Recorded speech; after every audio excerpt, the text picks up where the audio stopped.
आणि यानंतरची बातमी आहे इराण, इस्रायल आणि अमेरिका यांच्यात सुरू असलेल्या युद्धाची। या युद्धामध्ये आतापर्यंत किती मनुष्यहानी झाली आहे यावर एक नजर टाकूया। इराणमध्ये आतापर्यंत 1230 जणांचा मृत्यू झालाय, तर लेबनॉनमध्ये आजही हल्ले सुरू राहिलेत, तेथे 77 जणांचा मृत्यू झालाय। इस्रायलने लेबनॉनवर हल्ले केलेत। इस्रायलमध्ये आतापर्यंत इराणने केलेल्या हल्ल्यात 11 जणांचा मृत्यू झालाय, तर इराणने वेगवेगळ्या आखाती देशांमधल्या लष्करी तळांवर केलेल्या हल्ल्यात अमेरिकेच्या 6 जवानांचा मृत्यू झालाय। याशिवाय कुवेतमध्ये 4, बहरीनमध्ये 1, ओमानमध्ये 1 असे मृत्यू झालेले आहेत।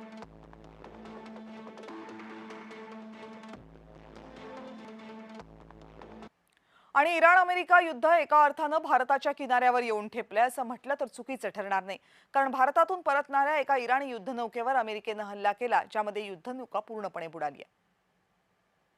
नेमकं झालं काय? बुधवारी इराणची युद्धनौका भारताच्या दक्षिण किनाऱ्याजवळ बुडाली। इराणचे 80 सैनिक यात मृत्युमुखी पडले, तर 32 जणांना वाचवण्यात यश आलं। भारताच्या आमंत्रणावरून इराणचे हे सैनिक फेब्रुवारी महिन्यात भारतात आले होते। भारतीय नौदलाच्या मिलन 2026 या कार्यक्रमात इराणचा सहभाग होता। 18 देशांच्या युद्धनौका, हेलिकॉप्टर्स, पाणबुड्या या कार्यक्रमामध्ये सहभागी झाल्या होत्या। आयरिस डेना या इराणच्या सगळ्यात आधुनिक युद्धनौकेचा यामध्ये समावेश होता। 16 फेब्रुवारीला आयरिस डेना विशाखापट्टणममध्ये दाखल झाली होती। मिलन 2026 मधल्या अनेक कार्यक्रमांमध्ये आयरिस डेनाने सहभाग घेतला। 25 फेब्रुवारीला मिलन 2026 ची सांगता झाली।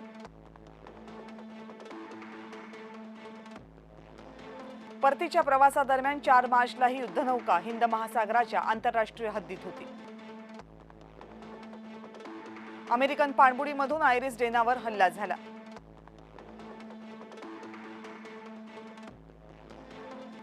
एकशे 30 नौसैनिकांपैकी 80 जण या हल्ल्यातच मृत्युमुखी पडले।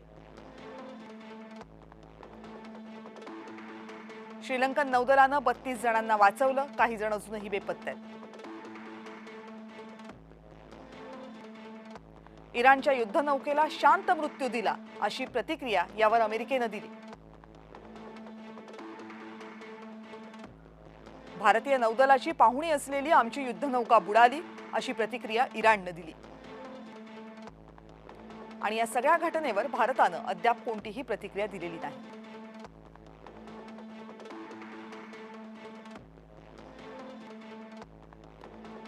मनात येईल तेव्हा एका शत्रू राष्ट्रावर हल्ला करायचा आणि आपला स्वार्थ साध्य करायचा, आणि स्वार्थ झाला की तिथून निघून जायचं, ही अमेरिकेची जुनी खोड।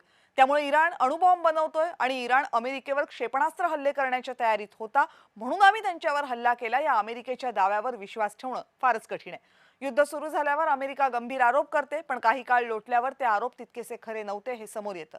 यातली दुसरी महत्त्वाची बाब, ज्या राष्ट्राध्यक्षाला अमेरिका हटवू इच्छिते त्याला पदच्युत केल्यावर त्याच्या इतका बलवान अध्यक्ष बसवण्यात अमेरिकेला सातत्याने अपयश येतं। त्यामुळे त्या देशात अस्थिरता निर्माण होते, अराजक माजतं। याची किंमत चुकवावी लागते ती संबंधित देशातल्या नागरिकांना।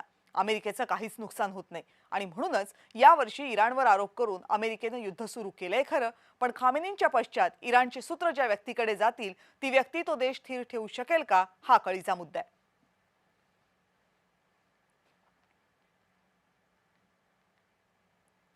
गेल्या 20 वर्षात अमेरिकेने कोणकोणत्या देशांच्या विरोधात युद्ध पुकारलं आणि त्याचं नंतर काय झालं यावर एक नजर टाकूया।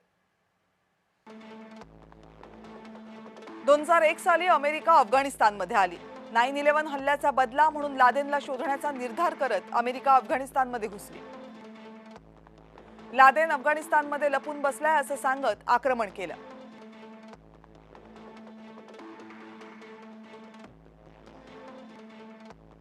अकरा वर्षांनी लादेन सापडला, पण पाकिस्तानात।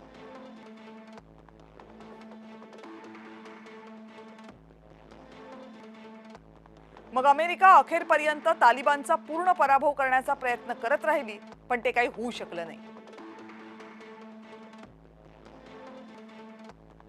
शेवटी 2021 मध्ये अमेरिका अफगाणिस्तानमधून बाहेर पडली आणि लगेचच तालिबाननं सगळ्या देशाची सूत्र ताब्यात घेतली. तालिबानला देश सुपूर्द करून माघार घेण्याची नामुष्की अमेरिकेवर ओढावली.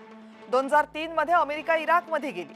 सद्दाम हुसेननं सामूहिक विनाशाची शस्त्र बनवली आहेत असं सांगून इराकवर कब्जा केला. पण इराकमध्ये पर्यायी सरकार आणि यंत्रणा उभी करण्यात अमेरिका सपशेल अपयशी ठरली.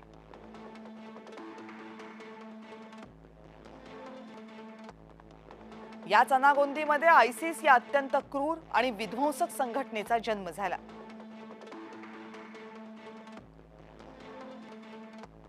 आयसिसच्या शिरकाणांमुळे इराक आणि सिरियामधून लाखो निर्वासित युरोपमध्ये शिरले.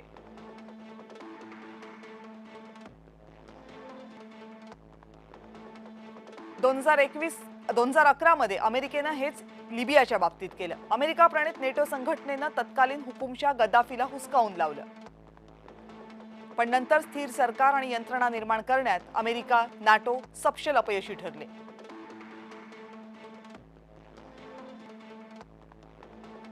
त्यामुळे टोळी युद्ध सुरू झालं, लुटमार सुरू झालं, यादवी सुरू झाली.